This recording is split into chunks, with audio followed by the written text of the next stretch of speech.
Okay. Okay, welcome back to Pros on Cons. We took extended hiatus for a while. It's been a while. Basically, I wanted to finish school. We wanted to close out some other projects that we were each working on in order to focus on Pros on Cons a little more exclusively. Right. Also, the con scene, well, I should say the local con scene has been a bit tumultuous lately with a lot of changing of hands and some rearranging of things. I think it's starting to calm down. I think the dust is starting to settle. Yeah, it's smoothing out and things are going a little bit better locally. So, Yeah. So we just, we took a break to not do things, and then just not doing things happened. Yeah, it gets kind of repetitive, It does, doesn't it? and then you just don't do anything.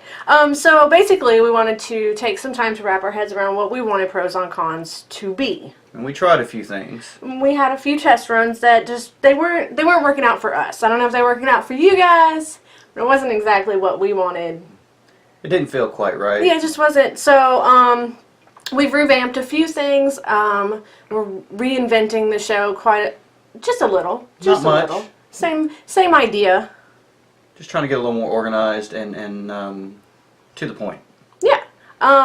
So basically, the premise of Pros on Cons is still, we're going to cover events from different angles because basically time and funds for these events is precious. It's not, it's a limited resource for all of us, I think. And you want to know that you're putting your time and your money into something that you're going to enjoy. Right. You don't want to spend money on something you're not going to have fun with. You're not going to go to an event, spend $60 for admission, God knows how much for a hotel room, and then not enjoy yourself. That's terrible. Yeah, so the idea is that basically a good event is sort of subjective, depending upon who you are. I like different things than you like. Yeah. I've got friends that go for specific reasons, like the dealer hall's their biggest thing, or panels. Perhaps the celebrities that are there is their big deal. And some people literally just go to hang out with friends and don't care about any of that stuff. Yeah. So, we want to cover events from all of those different angles and let you know, is this event good for me? Is this an event that, my little brother's going to enjoy? Is this more of an event for anime kids? Is this more of an event for comic book fans? Gamers, computer geeks, what have you. Yeah. So, first of all, let me preface this by saying that we loved Arts Cubed. We loved MTAC. Holly Moore ran MTAC very well. I thought for very many years. Long time. Yeah. That said, MTAC 2014 was a disaster. And it kind of, the bright side, kind of spawned this show. It did. MTAC 2014 was the point that I thought, I could have a not so great time. And I had a terrible time. And, I'm getting texts from friends and other people saying, oh, what a great con. So it just occurred to me that people can go to the exact same event and have completely different experiences. So we just wanted to, be able to cover that. And save you time and money and... possibly frustration. Definitely frustration. So, yeah. We'll cover MTAC 2015 in our very first, coming back review is going to be MTAC 2015. I will say that when we rate cons, we literally say, on a scale from MTAC 2014 to like Connuga, how good was that convention? Sadly. But they brought it back, so. I mean, because you would say the top of the tier is Dragon Con, but that's always the top of the tier. You can't really compare anything to Dragon Con. So apples and oranges. Before you troll me about it. Well, I mean, and that's the thing, too. You have your bigger cons. You have your San Diego Comic-Con. You have, which we haven't been to, so there's no personal experiences to. But I guess the top of our list is Still Connuga. Right. Just knock it out of the park. So, pros and cons, we're going to help you decide if this event is good for you, if this is good for your anime friends, if this is good for your little brother, your parents, whatever. Basically, because everyone cons differently. Jack goes for the party scene. Yeah, I'm all about the nightlife. I go more for networking and meeting people. I do enjoy good panels sometimes. Good entertainment. I like to have the choice of, do I want to go to this panel or do I want to go to this contest? And you're always moving too. Yeah. You can't sit still. Whereas I'll sit in the I'll wander into the gaming room, analog gaming room, and sit down for a little while and play some Munchkin or play Cards Against Humanity or something like that, just to kind of unwind and detox from the rest of the day.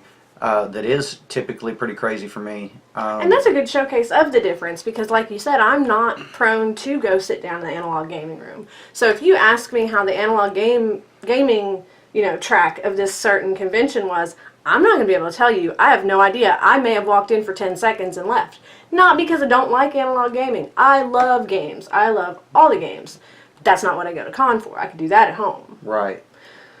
So you would be able to do that. And obviously we're going to interview other people while we're there. That's... On or off camera could happen. When I'm at a con, and even during the break, I've talked to people, and I'm always talking to people and asking, how was your experience? What did you like? What did you not like? It's just kind of who I am. So yeah. I have a good gauge of some cons and events that we have been to during the break. We did, and we did do, obviously we did Conuga. Yeah. That's one of our new favorite. That's only our second year. Yeah, and had a fantastic time. Yeah, they've knocked it out of the park both years. Just amazing convention. We also did... there was Pirate Karaoke. We did Pirate Karaoke with Kai-Con. A Kai-Con through Pirate Karaoke, because their theme this year is pirates. Pirates.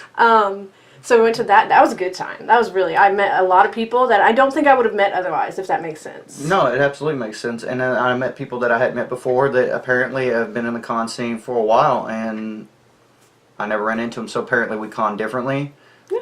or what have you. And we had a great time talking geek stuff and singing karaoke and drinking. Yeah, we do a lot of that. Yeah, it does happen. What else did we do? We did something else. We also did the Way Late Playdate. The Doctor Who. The Doctor Who one. Yeah, I helped judge the Wibbly cosplay Wobbly, contest. wasn't it? Wibbly Wobbly time. I don't know. It was awesome. It was really great. good. I got a cool I pin. love the Way Late Playdates. One of my favorite things to just sort of go into the Science Center and drink and just meet people and hang out. And they always have a lot of events going on, too. There's tons of things to do. Right. And then when you get really, really drunk, you can climb the tower. I can climb up and then you slide down. That's the best part. Pros and cons. What we're going to do is apparently drink. No, we're going to give you the pros and the cons of each aspect of a con. So we're going to have, a script, sort of, a bit that we follow. So we're going to tell you, the pros and cons of the venue. Right. The entertainment, the talent that was there. I kind of want to cover, how well the con is run, because I think that, for me, organization and, timing and schedule and all that stuff, that's a bit important for me. And I know that it's not for some people, but because I have a lot going on, if a panel I want to go to is half an hour late, that's going to kind of throw me, and it's going to kind of mess up the whole schedule that you have planned. So I do want to touch on, I know that there are so many variables and it's very difficult to get these kinds of things organized, but I do want to touch on how well organized each event is, because I think that's important to some people. And how they overcame obstacles. Sometimes that's important to know that they're on top of that. Yeah. So yeah, pros and cons. We're going to give you the pros and the cons of the events that we go to, but not just the event as a whole. We're going to break it down into all the different aspects and tell you whether or not it's the con for you. Hopefully, that's our plan. That's right. And you should also, in the comments, tell us, how do you con? Tell us how you con. Tell us what you look for. What makes a con good for you? That would be super helpful. So yeah, do that down in the comments. Do give us a like and a subscribe so that you can keep up with what we're doing. What we're going to do directly after this, our next video is going to do... MTAC. We're going to review MTAC 2015. MTAC 15 to Life was what it was. There you go. That was hard. So give us a like, hit that subscribe button so that you can keep up with us, and hopefully just let us know what you think, what you need, what you want us to tell you, and invite us to your events so that we can go and have fun. All right. All right, bye!